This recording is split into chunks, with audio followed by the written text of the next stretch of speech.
శ్రీ మంత్రాల ఎల్లమ్మ తల్లి జ్యోతిషాలయం అఘోరా తాంత్రిక విద్యతో స్త్రీ వశీకరణం పురుష వశీకరణం గ్యారంటీగా చేయబడును.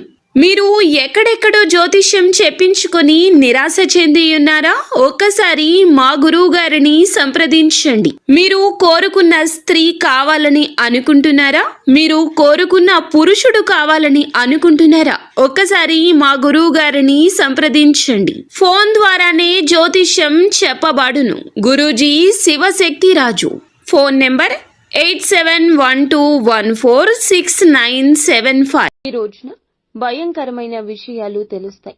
తస్మాత్ జాగ్రత్త. ఏమిటి ఆ విషయాలు? ఎటువంటి ఫలితాలు ఈ రాశి జాతకులు ఈ రోజు పొందుకోబోతున్నారు? తదితర అన్ని వివరాలు వీడియోలో తెలుసుకుందామండి. వీడియో నచ్చితే తప్పకుండా ఒక చిన్న లైక్ చేసి మమ్మల్ని సపోర్ట్ చేయండి. ఇక ఆలస్యం లేకుండా వీడియోలోకి వచ్చేద్దాము. ఇక ఈ రాశి జాతకుల గురించి తెలుసుకోవాలి. ఏమీ ఆలోచించకుండా అపరిచిత వ్యక్తులను, బయట వ్యక్తులను ఈ రోజు నమ్మేస్తారు.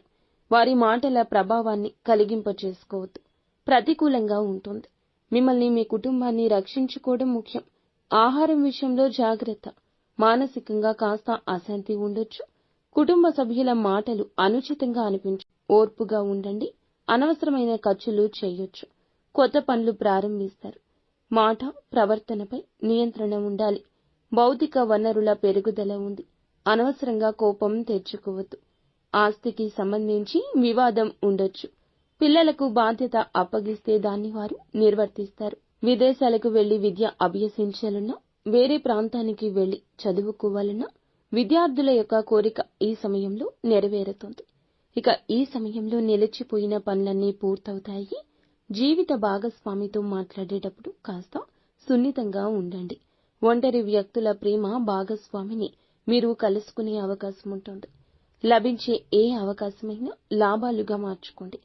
కోరుకున్న వాటి కోసం ధనాన్ని వృధాగా ఖర్చు చేయొద్దు. ఆర్థిక వ్యాపారం చేసేవారు ప్రజలపై శ్రద్ధ వహించండి. వినియోగదారులను ఆకర్షించే ప్రయత్నాలు అనుకూలిస్తాయి. ఉద్యోగంలో పనిపై పూర్తి శ్రద్ధ వహించండి. లేదంటే ఏదో ఒక అకారణంగా ఉన్నతాధికారులు మీకు తిట్ల దండకాలు మొదలు పెడతారు.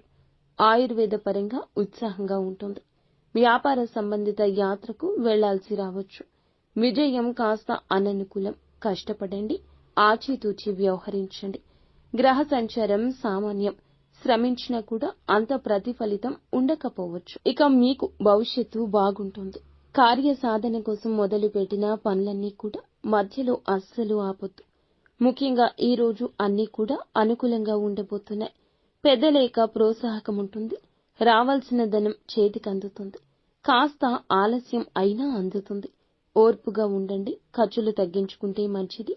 శుభ కార్యక్రమానికి ఈ రోజు హాజరవుతారు. ఆవేశం వల్ల కొన్ని పనులు చెడిపోవచ్చు. అకాల భోజనం ఆరోగ్యాన్ని ఇబ్బంది పెట్టొచ్చు. చిన్న చిన్న విషయాల్లో అలజడి రేగొచ్చు. ముఖ్యంగా ఆకస్మికంగా ఒక భయంకరమైన విషయం వినబోతున్నారు. ఆరోగ్యపరంగా కావచ్చు, ఉద్యోగ పరంగా కావచ్చు, ఆదాయ పరంగా కావచ్చు. డబ్బు వచ్చే ఆదాయ మార్గం ఏదైనా మూసుకుపోబోతుంది. కొద్ది రోజుల్లో మార్పు రాబోతుంది అనే మాట వినొచ్చు. కానీ గుండె చెదిరిపోకూడదు. ధనం తగ్గినా ఎప్పటికైనా ధనం వస్తుంది. ఈ యొక్క మాట గుర్తుంచుకోండి. ఖచ్చితంగా ఈ వార్త అందొచ్చు. ప్రతికూలత అనుకూలంగా మార్చుకోవడానికి నిత్యం శివారాధన, విష్ణు సహస్రనామ పారాయణం చేసుకోండి. అంతా మంచి